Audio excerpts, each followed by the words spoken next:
Somalia میں military training camp پر خودکش بمبار نے خود کو بارودی مواد سے اڑا دیا، جس کے نتیجے میں 15 افراد، اہلکار اور متعدد زخمی ہو گئے۔ عالمی خبر رساں ادارے کے مطابق صومالیہ کے دارالحکومت موغادیشو میں فوج میں بھرتی ہونے والے اہلکاروں کے لیے ایک ٹریننگ کیمپ لگایا گیا تھا۔ کیمپ کے باہر اہلکاروں کی لمبی قطار لگی ہوئی تھی کہ اچانک زوردار دھماکہ ہو گیا۔ صومالوی آرمی آفیسر محمد عدن نے میڈیا کو بتایا کہ یہ خودکش حملہ تھا۔ حملہ آور نے اہلکاروں کے درمیان قطار میں کھڑے ہو کر خود کو بارودی مواد سے اڑا لیا۔ خودکش حملے میں نئے بھرتی ہونے والے 15 اہلکار ہلاک اور متعدد زخمی ہو گئے۔ ہلاکتوں میں اضافے کا خدشہ ہے۔ دھماکے کے بعد سیکورٹی فورسز نے علاقے کا محاصرہ کر لیا۔ صرف ایمبولینس کو جانے کی اجازت دی جا رہی ہے۔ درجن سے زائد زخمیوں کو موغادیشو کے مدینہ ہاسپٹل منتقل کیا گیا ہے۔ ترک صدر طیب ایردوان اور امریکی صدر جو بائیڈن نے دو بدو ہونے والی پہلی ملاقات کو مثبت اور مخلصانہ بات چیت قرار دیتے ہوئے کہا کہ متعدد معاملات پر مذاکرات کا عمل دونوں ممالک کے حکام کے درمیان جاری رہے گا۔ عالمی خبر رساں ادارے کے مطابق ترک صدر طیب ایردوان نے برسلز میں ناٹو سربراہی اجلاس کے دوران امریکی صدر جو بائیڈن سے پہلی ملاقات کی۔ 1 گھنٹے تک جاری رہنے والی دو بدو ملاقات میں F-35 فائٹر طیاروں کے تنازع اور افغانستان کے معاملے پر تبادلہ خیال کیا گیا۔ ملاقات کے بعد میڈیا سے مختصر گفتگو میں امریکی صدر جو بائیڈن نے بالمشافہ ہونے والی بات چیت کو کافی مثبت اور خوش آئند قرار دیتے ہوئے کہا کہ ہمارے اعلیٰ سرکاری حکام کے درمیان مذاکرات کا عمل جاری رہے گا اور دونوں ممالک کے درمیان مذاکرات میں پیش رفت کے لیے پرامید ہوں۔ اس موقع پر ترک صدر طیب ایردوان نے جو بائیڈن کے ساتھ ملاقات کو مخلصانہ کاوش اور نتیجہ خیز قرار دیتے ہوئے کہا کہ دونوں ممالک کے درمیان کئی مہینوں کی عداوت کے باوجود ایسا کوئی ایشو نہیں ہے جو حل نہ ہو سکے۔ ترک صدر نے امریکہ کے ساتھ برسوں پرانی دوستی کی بحالی پر زور دیتے ہوئے مزید کہا کہ جو بائیڈن کے ساتھ وسیع تر بات چیت میں علاقائی امور پر تعاون کا احاطہ کیا گیا ہے، جس پر دونوں ممالک کے وفد بات چیت جاری رکھیں گے۔ واضح رہے کہ ملاقات سے قبل ترک صدر نے امریکی فوجیوں کے انخلاء کے بعد افغانستان میں امن و استحکام کو برقرار رکھنے اور کابل ایئرپورٹ کی حفاظت کی پیشکش کرتے ہوئے کہا تھا کہ امریکہ ان معاملات پر ترکی پر بھروسہ کر سکتا ہے۔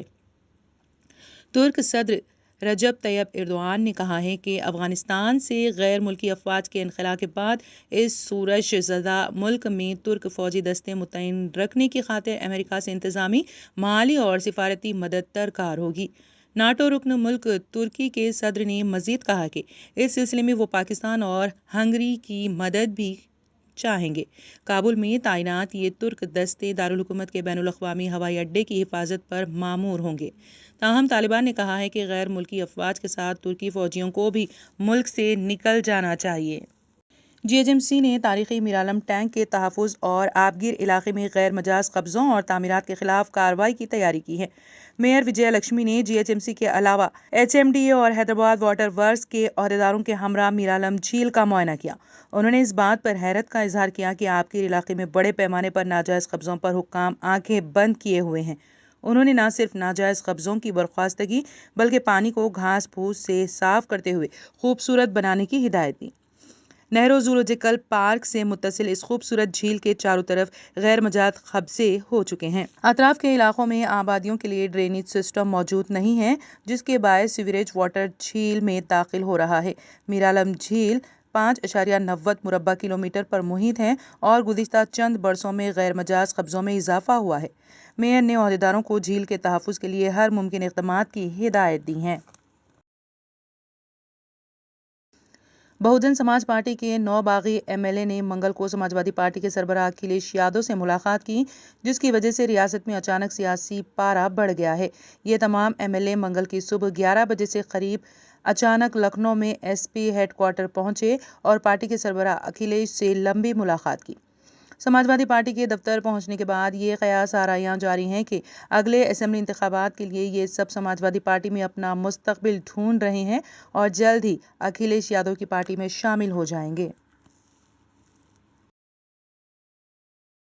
زبیر علی قتل کے 3 ملزمین گرفتار۔ حسینی عالم کے سید زبیر علی قتل کیس میں ملوث 3 ملزمین کو پولیس نے گرفتار کر لیا۔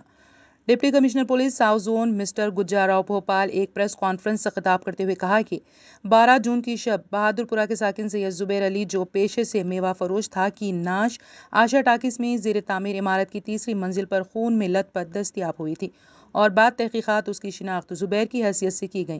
پولیس حسینی عالم نے اس سلسلے میں قتل کا مقدمہ درج کرتے ہوئے تحقیقات کا آغاز کیا تھا اور شواہد حاصل ہونے پر اس میں ملوث 3 ملزمین کو گرفتار کیا گیا ہے۔ انہوں نے کہا کہ سالم بن عبداللہ باسلوم، محمد مظفر علی خان اور طارق علی نے یہ قتل کیا ہے۔ ڈی سی پی نے کہا کہ سابق میں سالم کو سرقے کی وارداتوں میں گرفتار کیا گیا تھا اور اسے جیل بھیجا گیا تھا، جبکہ مظفر علی خان کا بھی جرم کا ریکارڈ ہے۔ سالم کو یہ شبہ ہو گیا تھا کہ زبیر علی اس کی غیر قانونی سرگرمیوں کی اطلاع پولیس کو فراہم کر رہا ہے، جس کے نتیجے میں اس نے زبیر کا قتل کرنے کا منصوبہ تیار کیا۔ 12 جون کی شب زبیر علی کو آشا ٹاکیز میں زیر تعمیر عمارت میں طلب کیا گیا اور بعد شراب نوشی تینوں نے خنجر سے حملہ کر کے اس کا قتل کر دیا اور بعد ازاں وہاں سے فرار ہوتے ہوئے شاہین نگر علاقے میں پناہ لے لی۔ پولیس نے اس سلسلے میں مذکورہ ملزمین کی گرفتاری عمل میں لاتے ہوئے ان کے قبضے سے 2 خنجر اور موبائل فون وغیرہ ضبط کرتے ہوئے انہیں عدالت میں پیش کر کے جیل بھیج دیا۔ ملک میں اب صرف ہال مارک گولڈ ہی فروخت کیا جا سکے گا۔ مرکزی حکومت کی جانب سے تیار کی گئی پالیسی کے مطابق اب صرف ہال مارک کا نشان رکھنے والے سونے کی فروخت ہی اجازت حاصل رہے گی اور 4 کیرٹ کے علاوہ 18 اور 22 کیرٹ کے سونے کے زیورات پر ہال مارک کے نشان کندہ کیے جائیں گے۔ 15 جون سے اس پالیسی پر لازمی عمل کیا جائے گا اور سونے کے تاجرین اور صرافہ بازار کے لیے یہ احکام جاری کر دیے گئے ہیں کہ وہ صرف ہال مارک کے نشان کندہ کیا ہوا سونا ہی فروخت کر سکتے ہیں اور اگر کسی تاجر کے پاس سونے کے زیور ہیں تو انہیں ہال مارک کا نشان حاصل کرنا ہوگا۔ ملک بھر میں فی الحال صرف 40% سونے کے زیور ایسے ہیں جن پر ہال مارک کا نشان کندہ کیا ہوا ہے۔ 35,879 صراف ایسے ہیں جو کہ BIS bureau of Indian standard میں رجسٹرڈ ہے، جبکہ ملک میں 4 لاکھ سے زائد سونے کے تاجرین موجود ہیں۔ گزشتہ 5 برسوں کے دوران ملک میں ہال مارک کے نشان کے حصول کے مراکز کی تعداد میں 25% اضافہ ہوا ہے، جہاں پر سونے کے خالص ہونے کے علاوہ زیورات پر ہال مارک کا نشان کندہ کیا جاتا ہے اور ان زیورات پر جو خالص ہیں ان پر تاجر کے شناختی نمبر کے علاوہ دیگر نشانات کے ذریعے اس کی توثیق کی جاتی ہے۔ ہال مارک کے ذرائع کے مطابق اب ہندوستان میں ہال مارک کے پاس سالانہ 14 کروڑ سونے کے زیورات پر نشان کندہ کرنے کی صلاحیت موجود ہے اور اب جبکہ مرکزی حکومت کی جانب سے اختیار کردہ پالیسی میں یہ کہا گیا ہے کہ ملک میں اب ہال مارک کے بغیر سونے کے زیورات کی فروخت ممکن نہیں ہوگی، تو ایسی صورت میں آئندہ چند ماہ کے دوران ہال مارک کے نشان کندہ کیے ہوئے سونے کی مانگ میں اضافہ ہوگا اور صرافہ بازار میں موجود تاجرین کی جانب سے سونے پر نشان کندہ کروانے میں دلچسپی کا مظاہرہ کیا جائے گا۔ تلنگانہ حکومت نے گرمائی تعطیلات میں مزید 1 ہفتے کی توسیع کرنے کا فیصلہ کیا ہے۔ 20 جون تک گرمائی تعطیلات میں توسیع کرتے ہوئے احکامات جاری کیے گئے ہیں۔ ریاست میں 21 جون سے تعلیمی اداروں کی کشادگی عمل میں آئے گی۔ ریاست میں 21 جولائی سے آن لائن کلاسز کا آغاز کیا جا رہا ہے۔ واضح رہے کہ تلنگانہ بورڈ آف انٹرمیڈیٹ کی جانب سے آئندہ 1 ہفتے میں انٹرمیڈیٹ سیکنڈ ایئر کے نتائج کا اعلان کرنے کا فیصلہ کیا ہے۔ کورونا وبا کے پیش نظر تلنگانہ حکومت نے جاریہ سال 10ویں جماعت انٹر فرسٹ ایئر اور سیکنڈ ایئر کے امتحانات کو منسوخ کر دیا تھا۔ انٹر فرسٹ ایئر میں داخلوں کا عمل شروع ہو چکا ہے۔ سیکنڈ ایئر کے طلبہ کو انٹرمیڈیٹ فرسٹ ایئر کے مارکس دینے کا اشارہ دیا ہے۔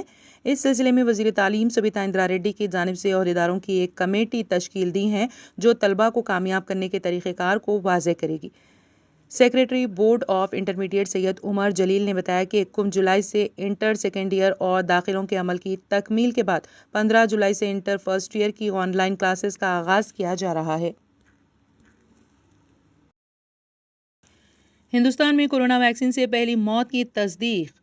کورونا وائرس کے خلاف ہندوستان میں ٹیکہ اندازی جاری ہے اور اس درمیان کئی مقامات سے ایسی خبریں آ رہی ہیں کہ اس کے منفی اثرات کا حوالہ دے کر لوگ ویکسین لینے سے انکار کر رہے ہیں۔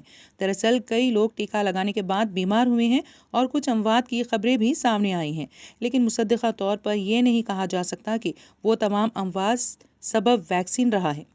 تاہم تازہ اطلاع میں ویکسین کے سبب ایک موت کی پہلی بار تصدیق ہوئی ہے۔ ٹیکہ اندازی کے ضمنی اثرات کا پتہ لگانے کے لیے ایک سرکاری پینل AEFI تحقیق کر رہا ہے۔ اس پینل نے ٹیکہ اندازی کے بعد ایک 68 سالہ شخص کی موت کی تصدیق کی ہے۔ بتایا گیا ہے کہ اس شخص کو ٹیکہ لگانے کے بعد کافی سنگین الرجی ہو گئی تھی، جس کی وجہ سے اس کی جان چلی گئی۔